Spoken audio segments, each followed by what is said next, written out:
In Hindu community, there are two communities. One is the victim of Maculoism, and the other one is a traditional Hindu. First, let us understand what is this Maculoism. The year 1830, there was a meeting in the Governor General Council in Britain, in England. And in that meeting, there's a very important person who has attended the meeting, presided over the meeting. His name is Thomas Babington Macaulay. The British government of India has completed a survey at that time, an indigenous system of education in the presidencies of Bengal, Bombay, and Madras. They have conducted a survey on the Indian system of education and they have submitted it. Then there was a debate whether the indigenous system should be retained or a new system should be introduced. There comes this Macaulay. Macaulay advocating a new system. This system, he expected, will produce class of Indians, brown of skin, but English in taste and temperament. The expectation has been more or less fulfilled now. Now there is a set of, among the Hindus, the victims of Maculism. There's a widespread impression among the educated class in India. You see this, it's not fun, it's something serious. What they think is India had no worthwhile system of education before the advent of British. The great universities like that of Takshashila, Nalanda, Vikramashila, Utantapuri, though they all disappeared because of the Muslim demolition, still it was the system of education still were present, even though the institutions were destroyed. It was present. The Indian system was admittedly, let us admit that it was in a state of little decay because there was no funding. When it was surveyed by the British collectors of Bengal, Bombay, and Madras, the data provided by them gave a different, completely different. Even today, that document is still available for you. What that document says is the Indian system of education was better than English in terms of what are the, in terms of number one, the number of schools and colleges proportionality to the population. Number two, the number of students attending the institutions. Number three, the duration of the time spent in the school by those students. Number four, the quality of teachers. Number five, the diligence as well as the intelligence of the students itself. Number six, the financial support needed to the students in the schools and colleges by the kings. The higher percentage of lower class, so called the lower class, they say, the Sudra, they were more attending the schools and colleges compared with the upper class Brahmins. The upper class Brahmins were attending Gurukula and they were learning Vedas, and the other sections were learning skill. They were vocational training courses were imparted to them in schools. Though they have the freedom to learn Vedas, but predominantly only the Brahmins were learning Vedas. These universities are the biggest universities compared to any universities in the world. The indigenous system was discarded and left to die by the British, not because of its educational capacity. It was not inferior at all, but because it was not thought for serving the purpose they had in mind. The purpose was first to introduce the same system of administration in India as was obtaining in England at that time. Creeping toxemia, which corrodes the soul of the culture and corrupts the social system in slow stages. The maculism has a paralyzing process, and the victim of maculism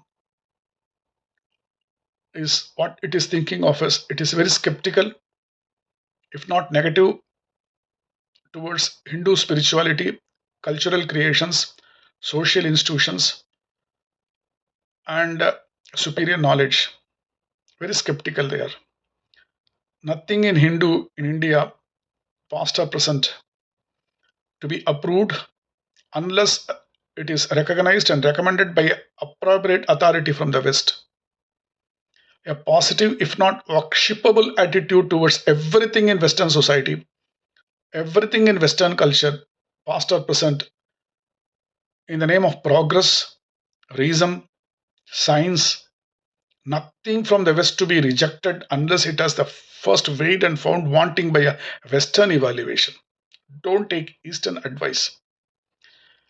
Intellectual inclination to compare Hindu ideals and institutions from the past, not with their contemporaries, not with their richness. It has to be compared to the West, and we have to see what West has achieved in the 19th and 20th century to understand our own culture, which was existing yugas back. A psychological propensity to scrutinize, interpret, evaluate Hindu culture, history, society, spirituality. How you do this? With the help of concepts and tools analysis developed by the Western scholarship. It is never granted that the Hindus too have well developed concepts, tools, analysis derived from their own philosophical foundations. No.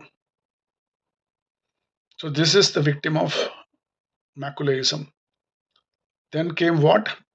You have the drain pipes, bell bottoms, long hair, drooping mustaches, girl dressed up in jeans, parents being addressed as mom and dad, mummy and daddy, a demand for convent schooling in matrimonial advertisements, natives speaking their mother tongues in an affected accents,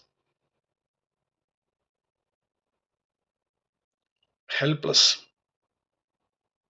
And this is what has happened because of the maculaism. They are painful. It is very painful to see our own culture being forced to feel inferior and go down the drain. Hindus may sometimes needed to feel some pride in their ancestral heritage, particularly when he wants to overcome his sense of inferiority in the presence of visitors from the West. Maculaism will gladly permit him with this privilege, provided Kalidasa is admitted as Shakespeare of India and Samudragupta certified as Indian Napoleon. They will give you to feel bit superior, but only with this condition. The Hindu who is addicted to maculaism lives in a world of his own, which has already any contact with the traditional Hindu society. He looks forward to the day when India will become a society like societies in the West, where the rate of growth, gross national product, and the standard of living are the only criteria of progress. Personally, for him, religion is irrelevant, though some of its rituals and festivities can occasionally add some color to his life.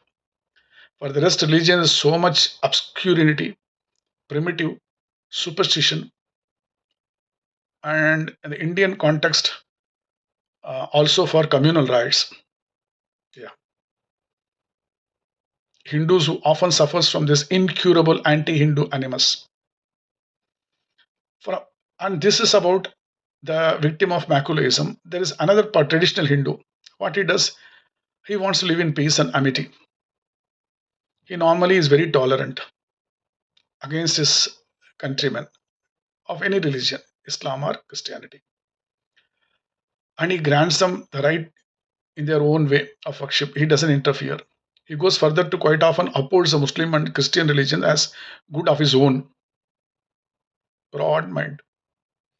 He shows due respect to Muslims and Christians, prophets, scriptures, saints. It does not prevent anyone from freely discussing, dissecting, even ridiculing his religion and his God and culture.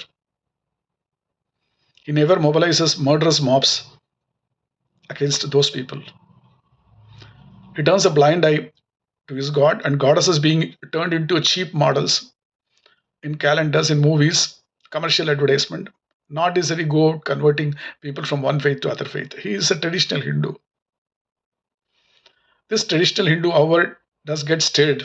He gets worked up when other religion people cross some limit and threaten the unity and integrity of this country. Suddenly he becomes worked up,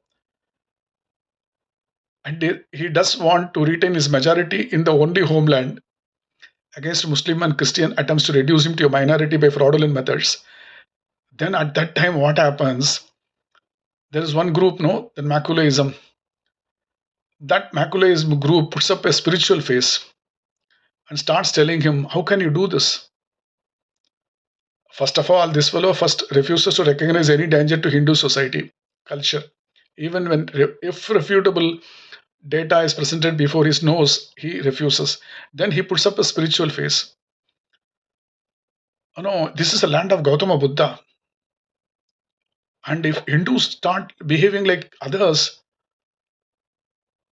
no, that's not correct. We believe in ahimsa. But he never dashed a single word against those fellows who indulges in violence. He advises Hindus.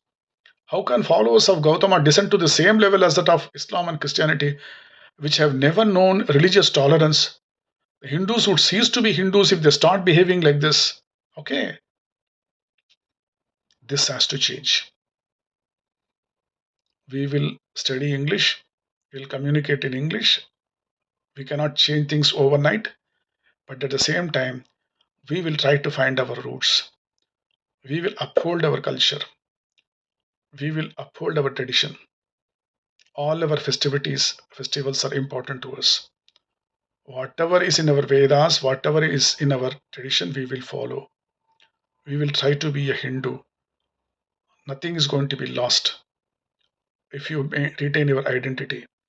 By destroying your own identity, you will neither become a Hindu and you will become a victim of Maculaism slowly.